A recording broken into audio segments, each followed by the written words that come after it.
How to create a Facebook account on Android, step by step. Once you have installed the Facebook app, tap to open it. Now, hit create new account and tap get started. First, type your first and last name, then tap next. Pick your birth date from the calendar and continue. Select your gender and move forward. Now, type in your mobile number or Gmail. Make sure it's the one that hasn't been used before for another Facebook account. Next up, create a strong password.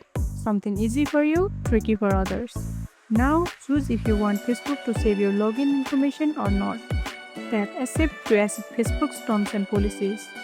You can now add a profile picture or skip it for later. Facebook may ask if you want to sync contacts or add another number. Totally up to you. And that's it. You are officially inside your new account. Bonus tip.